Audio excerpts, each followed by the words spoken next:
Hey, Phobos, sisters, brothers, and others, I'm Jinx. And I'm fucking clueless. This is Sisters of the Don't go Macabre. fucking clueless, but go clueless. I'm clueless. Because of the last episode and because of my fucking blunder right now. I'm sorry! Okay.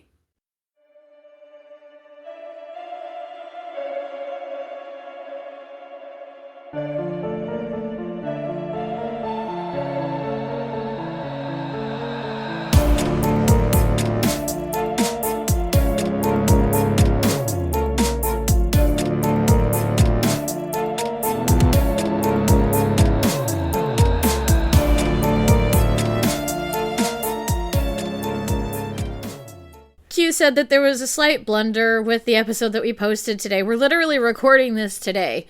Same day that the episode dropped. We are trying to fix this as soon as possible. Just to first of all say we're sorry, because, we don't ever want to spread false information. To be fair, when it comes to mythology, it's very hard to get the real story, because it's just from so long ago. So, here we are. We're fixing it. We're going to make it better. So, here we go.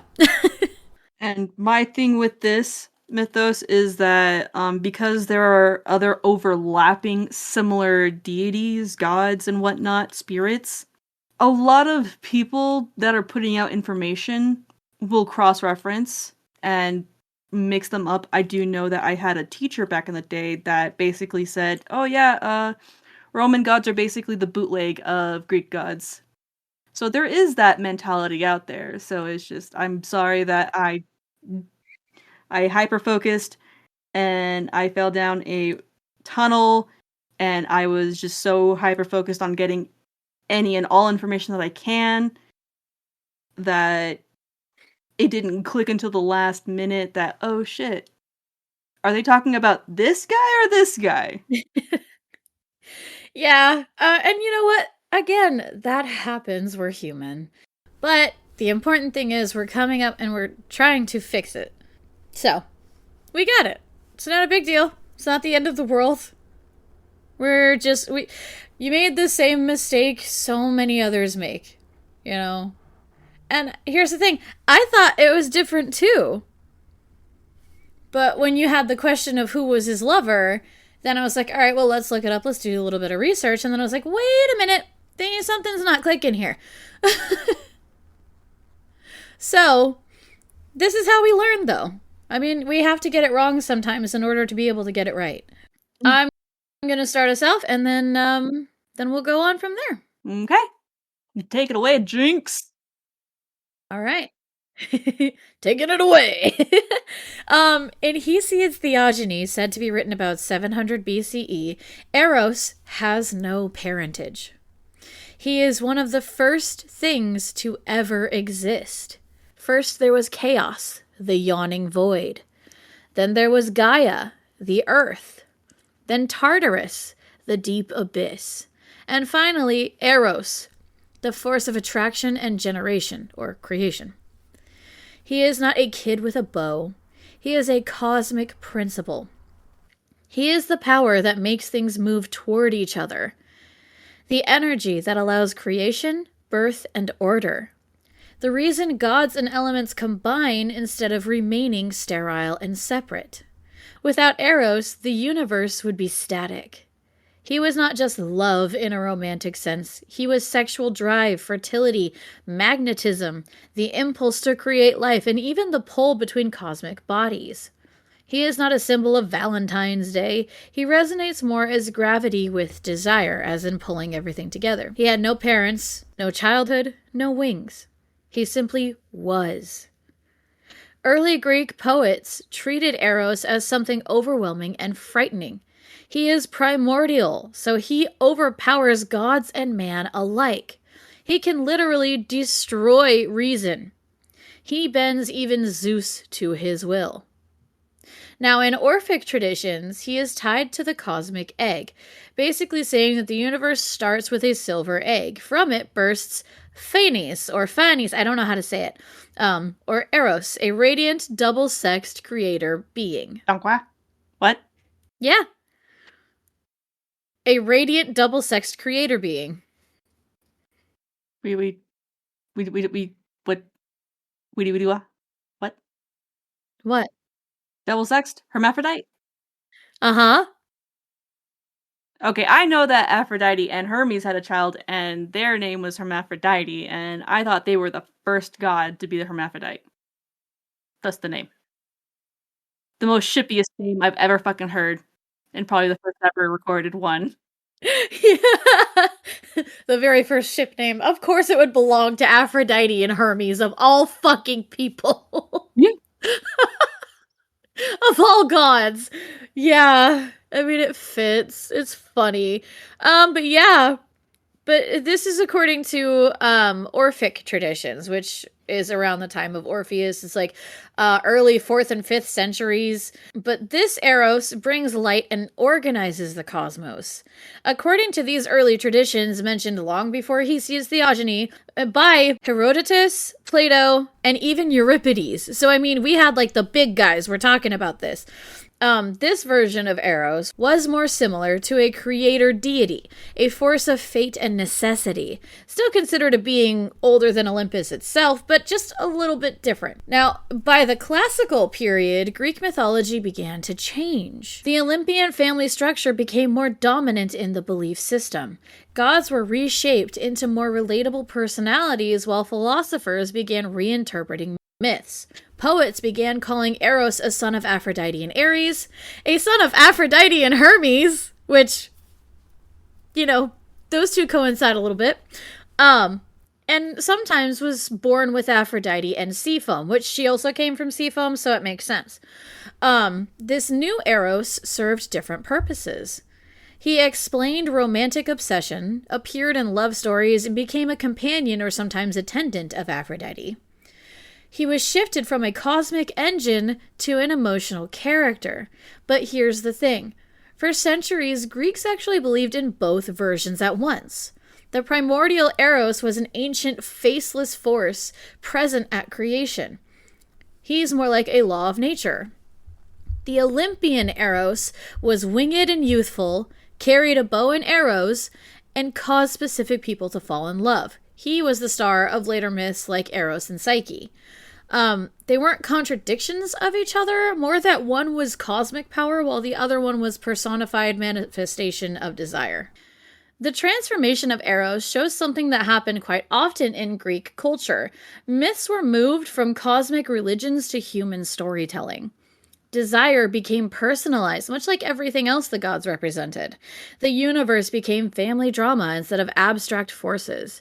Basically, it's the moment sacred physics turned into mythologies we know today, which we did everywhere in the world through almost all religions. I mean, there's many different versions of the Bible for the same reason.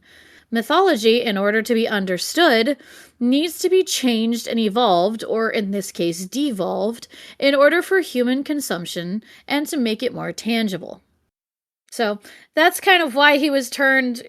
He wasn't necessarily turned into a winged boy. Eros was almost split into two different beings. Basically, the arrows that the Olympian arrow is the Eros is an avatar, and basically the cosmic Eros wanted to fuck. Not necessarily. He wanted to create. Not necessarily, but TLDR. Which, yes, fucking does coincide with that. But he was creation in a large sense of the word. So you have creation, and then you have a lover boy. Not to say that there's anything wrong with that, because there's not. But Eros was basically split into two different beings. So one stayed the same cosmic force, and the other became a son of love and desire. If that makes sense. Yeah. Anyway, you want to talk about how the Romans took it another step further? All right. the Roman domestication and emasculation of Cupid. Yep. Of Eros. That's a mouthful. I'm saying Cupid because this is beside Eros. Yeah, it's Era. It's If it's the it's the split of Eros taken and turned into another. yes, E. rebranded, renamed, remodeled. Yep. Great. All right, so back to my original research. 700 to 450 BCE was the archaic or classical era, and art depicted Eros as an attractive, virile, tall, athletic, slender, winged god. A formal primordial, basically, rehashing what you were talking about. Right. So, like, yeah, that was him depicted in art. That was his personification. How he was depicted in Greek art and decorations and whatnot, it was supposed to be him represented in the best way the artists could. Mm-hmm. The hottest way the artists could. Yep. He's got that small dick energy. You don't do you understand why I said that? Yeah, Okay, so you know that don't gotta like it though. yeah. Dude, I said that small tangent. I said that in a I was in a plant shop at Old Town Spring with my sister's girlfriend because we were shopping and they had a planter that had a male phallus on it, and I randomly pulled that out. It's just like ancient Greeks. All these statues have really small dicks because they were known to be the most intelligent people. Because they believed if you had a big dick, then you were stupid because you were always thinking with your dick instead of your brain. Barbaric. Yeah. Well, and see, here's the thing: is there was a dude behind the counter, and he got so pissed. He was like, "That's bullshit," and I'm like, "Okay, you're just told on yourself." Sorry, I just thought. Gotta love it when people tell on themselves. Right, and they don't even mean to. He got so mad, and I was like, "Bro, fucking chill." First off, that wasn't directed towards you. I was telling that to my sister's girlfriend. Second off, okay, it's ancient Greece. It was just one of those moments where I was like, bro, that was funny. I had these things. It was like a tin of like mints or gum. Mm-hmm. I think it was mints. But it wasn't minty. It was like a citrusy kind of mint. Mm-hmm. You pop one. They were branded as chill pills. I carried that with me to work, and whenever somebody was losing their absolute shit, just like bring it out. Do you need one? And then they just like drop it, and then just like fucking just like start laughing their ass off because fuck you, man. Can I Yeah. really get one? Do you really need one? Not anymore. Then I guess you don't need it. That's fantastic. All right. Later, from 223 to 31 BCE was the Hellenistic era. Mm-hmm. And this style started like leaning away from the more masculine and athletic build of Eros and played more into his playful and mischievous side. So art styles and all that stuff started depicting him more childlike to highlight and emphasize the childlike mischievousness and playfulness.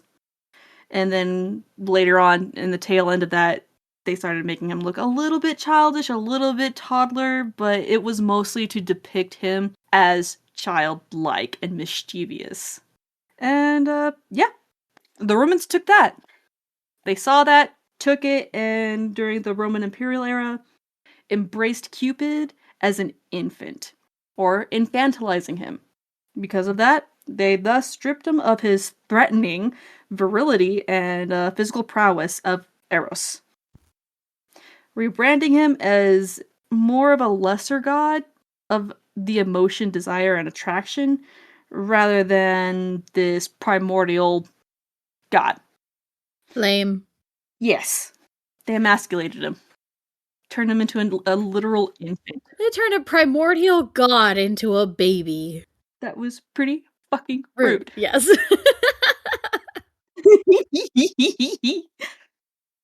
Okay. And thus Cupid was born into the Roman mythos. Cupid was, depending on where your information came from, he was the son of Venus. But the father always changes. It was either Mars or Mercury. So it was either Ares or Hermes? Yeah. So that basically plays true through this as well. Okay. Now, I say that that was basically Ares or Hermes as a better personification for people to understand who Mars and Mercury were. They are not the same god as far as I am aware. I haven't done that research yet, so can't say anything to that. But Depending on who you ask, right, they might be the same they are people. the same ones, just bootleg. Yeah, that's basically what I'm saying. It's just like they could be the same person, they might not be the same person. It might be the same situation with Eros where they didn't have their own god of desire, so they took Greeks and made it their own. And they actually made Cupid a bootleg version of Eros. So, anyway, Mayhaps, perhaps. yeah. Typically, Cupid is portrayed as subservient to Venus, more of a messenger and agent rather than a powerful god. Again, lame. His rebranding came with the title of the innocent and romantic love, or the sentimental kind of love. Right. So, all emotion, no overtures or threatening masculinity. Because I think everybody's gonna look at you weird if you're gonna look at a baby Cupid and be like, that's hot. Yeah. Yeah, I everybody's think gonna look at you weird. I think you need a little bit of help there, buddy. They don't throw the whole person away. Yeah, yeah. It's just you just need to go. Just take the Rome thing. We are Sparta. Just Sparta kick them in off the edge of the world. Yes, I know the Yep. earth is not flat. Don't I'm not a flat earther. I said the edge of the world is a joke. Calm down.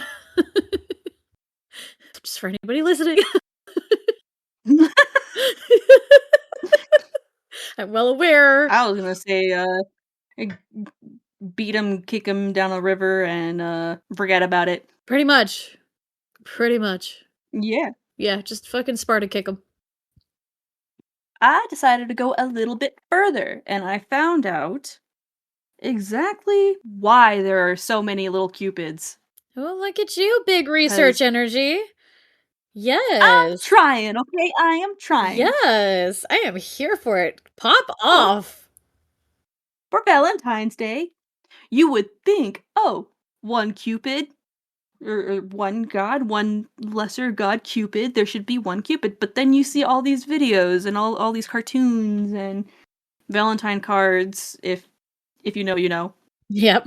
With multiple cupids where like they're holding up banners or they're holding bouquets or like there's multiple like showing off their little tushies and knocking back an arrow. That is thanks to the Hellenistic era.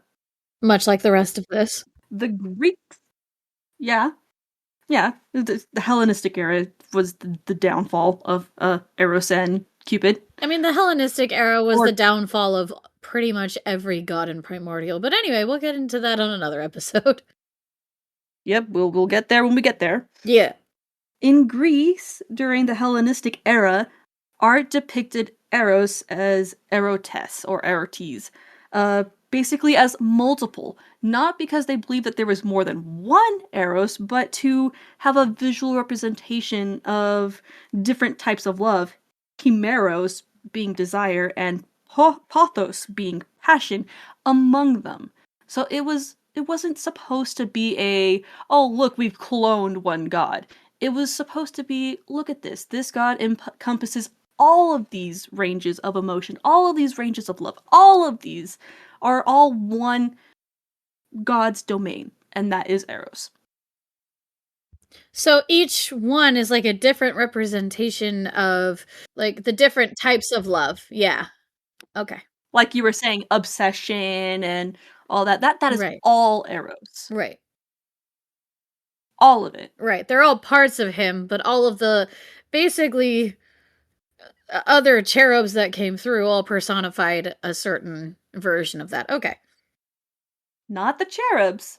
The cherubs are different. Oh. The Romans saw this, and this is during the Hellenistic era, so it was during this era that the Romans saw all these depictions of Eros, took it, and ran. And that included the multiplication of erotes. They Oh. took the visual representation of all of these different kinds of love, but all represented by one being, as, oh no, it's a small army of cupids. Okay. And thus ran with it. And because of this, they made art of Cupid's multiples. Poor fucking Venus, man.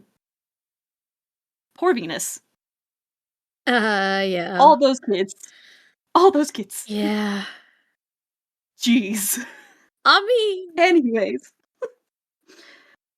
But yeah, they made like a plethora of Cupids in art, and then it graduated into decorative motifs and frescoes, statues, fucking water fountains with the Cupid peeing, just everywhere, etc., etc., rendering him a more generic art style or artistic accessory. Basically, a mascot. right. Further taking away the weight that this god had and just infantilizing him. From a powerful, youthful god to a chubby baby. That is just so disrespectful. Anyway, That is rude. yeah, because like, here's the thing, I can't fathom that. Like, you take literally one of the first beings to have existed in this mythology, in this mythos, and you first off split him. So you keep him as a primordial being, but you also turn him into, or turn another version of him into a basically teenager, like a horny teenager, because realistically that's what it is. And then you infantilize him even more. That's just so disrespectful. Ugh. But I mean, that was the point, and I know that was the point, but still. Ugh. It is what it is, and thus the emasculation of Cupid was done and complete. Mm. You know, likey. It is what it is. We must acknowledge the past. Right. Don't have to like it, but we do have to talk about it because realistically, it happened. There's nothing that we can do about it. It's not like I have a time machine. I can't go back to fucking the 4th and 5th centuries and say, hey, don't fucking do that. That's disrespectful as shit. You know? I can't do that. Mhm. So, all I can do in the fucking. What century are we in now? 21st? Okay. I thought so, but I was like, fuck if I know. But yeah, so, you know, 21st century, that's several hundred years, quite literally, because a century is 100 years. There's nothing I can do about it now except for talk about it and try to at least get as much accurate information as I can. But again, this is from several hundred years ago, so we don't know what the real full on story is. We only know, what basically people have theorized at this point. Because poets changing the name and changing everything about Eros, that was theorization. Same with philosophers changing everything. That was theorization. They were theorizing everything, making it more palatable for human consumption. So, we don't know the truth, but we know a little bit, and this is our apology, our for our mistake. We are good to go. I'm I'm still getting used to researching. I'm not. It's been a long, long while since I've had to research. Mhm. I'm a little rusty, so I do appreciate Jinx pointing it out when she did. I just wish that I'd have known before I had said anything. But it's better to acknowledge now than to have never known, put it out there, and misinform all of you lovely listeners. Right. And like, it's never malicious or anything like that. It's just like, let's take a step back and actually look at it. Because I get where you're coming from. I used to be the same way. If you look at my other episodes, the only episodes when I started really getting good at research was when I was started doing my compilations, and then I started getting better and better and better. And now, obviously, it's 2026 now, but we started back again 4 years after we stopped, and I got better and better. The only reason I got better is because I practiced and I did more. So it's just going to take a little bit of time. It's not the end of the world. It's okay. We're human. And this very much shows that we're human, but this also shows that if we have misinformation, we are willing to correct ourselves. Yes. Because that's very important, not only for me, but probably for Phobos too. Anybody listening is like, you're spreading lies and we don't like that. I'm like, yeah, I don't like it either. I don't want to do that. I mess up all the time. I try not to. I try to double check my sources, but some shit just slips through the cracks. And sometimes, because of advancing technology, we find out new information that contradicts previous information, such as, I don't know if any of you guys have heard or seen the Magic School Bus, but the episode with the electronic, where you turn on and off the light switch, they had believed, at least in that episode, at that time, was that when you turn off the switch, like, the electricity just stops. That's not how that works. New information contradicted the episode, and it was revealed or realized that no, electricity is always flowing. It does not stop. Right, like even if you unplug something, electricity is still flowing to that outlet no matter what. Yes. So there's always going to be, like, or not always, but there may come times when new information comes out that entirely contradicts previous information. Right. Rendering it useless and false. Right. So there's always going to be the possibility of messing up. Even the gods make mistakes. You think humans aren't going to? Fuck. We make mistakes every day. The important part is making up for those mistakes or correcting yourself and being willing to correct yourself and learn instead of staying stagnant and static where you are. But anyway, now that we've had a therapeutic philosophical moment. Owning up to our mistakes. Well, my mistakes, but still. I mean, either way. Owning up to it. Yeah, either way. Yeah, we did what we needed to do. Or what we wanted to do. I was very adamant about getting this done quickly, and I'm sorry about how adamant I was, but I'm just like... But yeah, thank you guys so much for listening. We're sorry about the boo-boo, but hopefully this made up for it. If you want to find us on our socials, we are Sisters of the Macabre, also SOTM podcast page on Facebook. I don't know if I said Facebook already, so I'm saying it again. On Instagram, we are SOTM podcast 1. And our email is sistersofthemacabrepodcast@gmail.com. Okay, thanks. We love you. Bye. Bye. Bye.